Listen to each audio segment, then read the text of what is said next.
Box office live here in Los Angeles on this Sunday morning. We do it every Sunday morning, get you the numbers as soon as they come in, and we have a brand new champion at the top. It's Equalizer 3, wins the weekend, 60.6 million worldwide, 34.5 stateside. Here's the email directly from Sony Pictures Entertainment.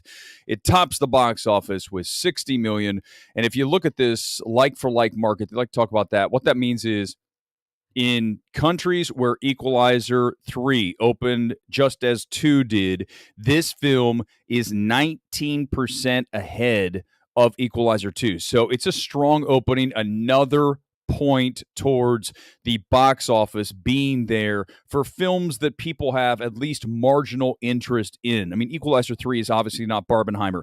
It's not going to be an MCU film. It's not that, but still at roughly 20% ahead of the last Equalizer. That points again towards we're in a really good spot right now.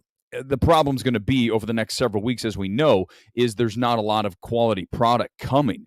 So Equalizer 3 looks like a better dish than it normally would because there's nothing else out there. Europe with 15.6 million, UK at 3.5. So this is a very nice opening. I mean, Sony's got to be happy with it. Maybe we get an Equalizer 4 at this point. But I mean, the movie needs to end, right? You've seen it. If you haven't, it's a perfect ending. Just let it sit. He's retired in Italy. Done. Let him sail off into the sunset, and the franchise is over. Let's continue along here on this Sunday morning. Here we go. Barbie, biggest film of 2023. We've said this so many times, right, that it has passed all these records. Well, finally, it's official. It is the highest grossing film of the year, outgrossing Super Mario Brothers. So now Barbie all alone with $1.38 billion at the top of the box office for the year. And Oppenheimer continues to do incredibly well, $850 million plus worldwide. Let's go to the Universal email. And we go right to the number here of 851.3 million. That is bigger than the global cum of Inception. Now, the third highest grossing Nolan film behind only Dark Knight Rises and The Dark Knight. Okay. So that's it. That's all it has ahead of it. How much higher can it go? It's at 850. Let's take it to 950. Does it get to $1 billion? It's slowing down, obviously, okay? This weekend with roughly 50 million, a 32% hold, minus 32. That's strong again. And this is just internationally. And then when you look at, again, stateside is going to be 308, international 502. So not a 2-to-1, but it's getting closer to that. But look, one of the big deals that happened this weekend was it opened in China, and it did really well there. I mean, look at this. Okay, so it opened with 5-day opening. They do the 5 days there typically in China.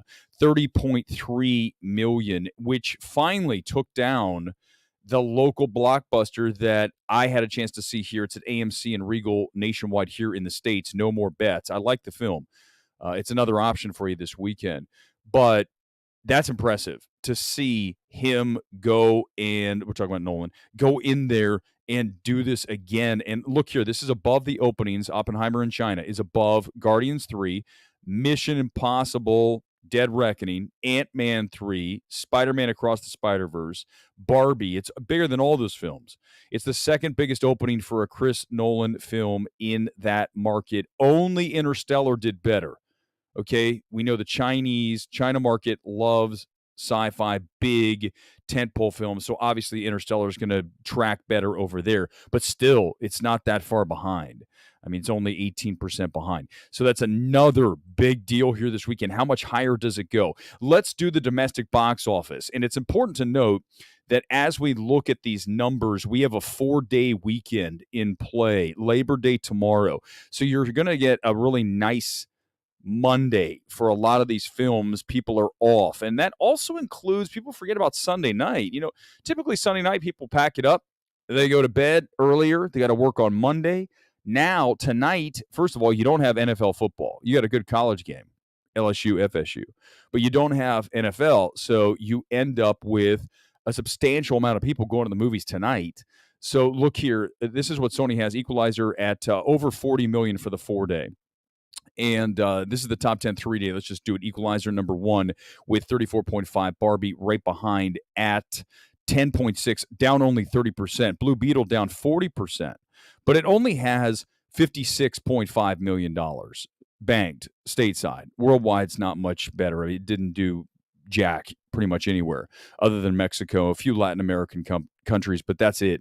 Gran Turismo did not do what I thought it would do this second weekend. It was down 62%. What a shame. You guys, listen, Gran Turismo's one of the better films of the year. For what it is, one of the best films of the year. And it's a shame that people aren't supporting it because it's very good. If you have not seen Gran Turismo, you need to.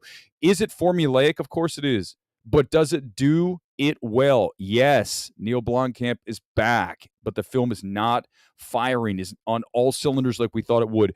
Disappointing. Oppenheimer is in fifth place. Mutant Ninja Turtles now over 100 million at 106.4. Bottoms expanded with about 4,000 per screen. Now, that's why am I going to that? Because that tells you how it did. Forget about the number. The number was 3 million this weekend. But let's go to the average location. So just to give you an idea, Equalizer 3, 8,700 per screen. Bottoms 4.2, so half. So Bottoms is doing half the business of Equalizer 3. So if people try to spin it like Bottoms just slayed, listen, this is a decent number. It's not like it's 1,000 per screen, but it's also not Equalizer 3. It's half that number. And I told you the Bottoms, once it gets seen by people that are not in the coastal cities, in the progressive cities, that's going to start falling. The Rotten Tomatoes score is going down. We'll talk about that tonight. Meg 2, 78 million stateside, but continues to just crush overseas. That's why we're going to get a Meg 3. We'll talk about that more tonight. Strays at 20.7. That film just did not do the number that I thought it might, because it is funny. Some of you guys don't like that film. What's wrong with you? What's wrong with you not liking cursing dogs and, F-bombs, shit jokes? Why are you guys not like that? I'm a cat guy and I liked it. And then Talk to Me, they were at $44 million. Wow. And you wonder why we're getting probably a prequel and very likely a sequel, because that money on that film has really pushed A24 to the black side of the money, right? It's in making major money here. So that's very impressive. All right, let's talk about the rest of this here tonight. It's a tight stream here on the Breaking Box Office, live from Los Angeles. We'll go after it tonight about 8 o'clock on the West Coast. Might push a little bit here on this Sunday. Depends on how I feel. We might go a little bit later than 8, maybe start about 8:30. We'll see. Check and get the subscription notifications if you have not done so here on MMT. For now, live from the City of Angels, appreciate you being here. We're back tonight on MMT. Goodbye. Peace out.